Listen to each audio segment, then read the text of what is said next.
పంచాంగం శ్రీ శోభకృతనామ సంవత్సరం దక్షిణాయనం హేమంత ఋతువు మార్గశిర మాసం ధనుర్మాసం శుక్లపక్షం భరణి నక్షత్రం ఏకాదశి తదుపరి ద్వాదశి శనివారం. ఈరోజు వైకుంఠ ఏకాదశి. మంత్రం ఈరోజు వైకుంఠ ఏకాదశి కావున ఈ మంత్రాన్ని జపించాలి. ఓం లక్ష్మీనారాయణాయ నమః. ఓం లక్ష్మీనారాయణాయ నమః. పూజా విధానం.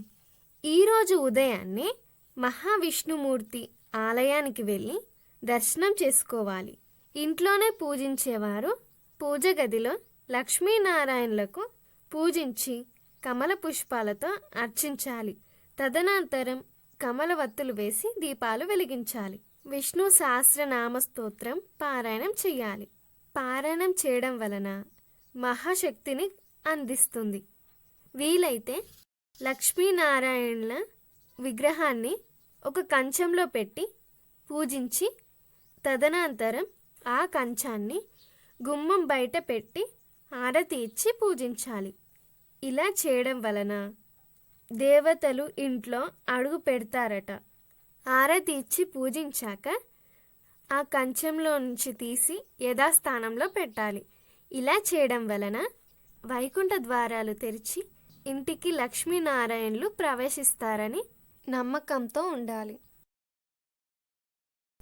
ఆయుక్షేమం. ఈరోజు ఆయుక్షేమంలో దాల్చిన చెక్క గురించి తెలుసుకుంటున్నాం.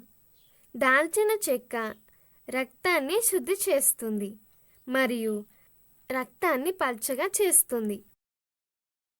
రక్తంలో కొవ్వు పదార్థాలు ఉన్నా కొన్నిసార్లు మందపు రక్తం ఎక్కువ అవ్వడం వలన శరీరంలో అనారోగ్యం మరియు హృదయ రోగాలు వస్తుంటాయి. ఈ దాల్చిన చెక్క వాడడం వలన ఇవన్నీ తగ్గుతాయి. రక్తంలో వ్యర్థాలన్నీ తొలగి రక్తాన్ని శుద్ధి చేస్తుంది.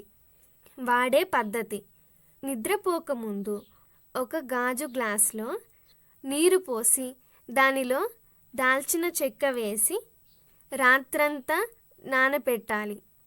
మరుసటి రోజు ఉదయాన్నే ఆ గ్లాసులో ఉన్న నీరుని మరియు చెక్కని ఒక బౌల్లో వేసి బాగా మరగపెట్టాలి. ఆ నీరు చల్లారాక పడిగడుపున అంటే ఎంప్టీ స్టమక్తో ఆ వాటర్ తాగాలి. ఇలా చేయడం వలన లివర్ ఫంక్షన్ బాగుంటుంది మరియు రక్తం శుద్ధి అవుతుంది. డయాబెటిక్ పేషెంట్స్ ఉన్న ఇది వాడడం వల్ల షుగర్ లెవెల్ కంట్రోల్ అవుతుంది. రోగ నిరోధక శక్తిని పెంచుతుంది. యోగక్షేమం.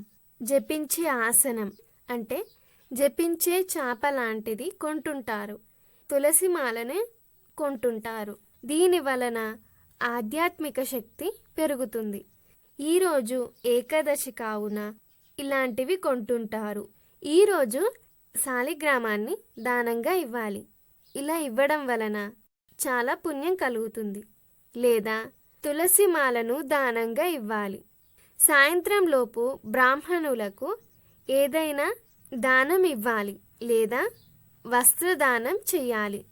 ఇవన్నీ చేయడానికి వీలు కాకపోతే సాయంత్రం లక్ష్మీనారాయణ ముందు 2 రావి ఆకులు తీసుకొని ఒక్కొక్క ఆకు పెట్టి దానిపై ప్రమిదలు ఒక్కొక్కటిగా పెట్టి దానిలో అరటినార వత్తులు వేసి 2 దీపాలు వెలిగించాలి.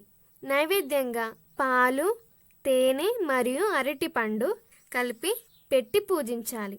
తదుపరి ఆ ప్రసాదాన్ని కుటుంబ సభ్యులు స్వీకరించాలి. ఉపవాసం ఉన్నవారు స్వీకరించలేరు కావున తులసి అర్చన చేయాలి. తదనంతరం తులసి తీర్థాన్ని స్వీకరించాలి. ఇలా ప్రసాదం స్వీకరించిన లేదా అర్చన చేసిన అంటే తులసి అర్చన చేసిన ఆనందం, కుటుంబ సఖ్యత, సంతోషం, ప్రశాంతత ఏర్పడుతుంది. వీడియోలు చూడడానికి మా ఛానల్ని సబ్స్క్రైబ్ చేసుకోండి. పక్కనే ఉన్న బెల్ ఐకాన్ని యాక్టివేట్ చేసుకోండి. లైక్ చేయండి, షేర్ చేయండి.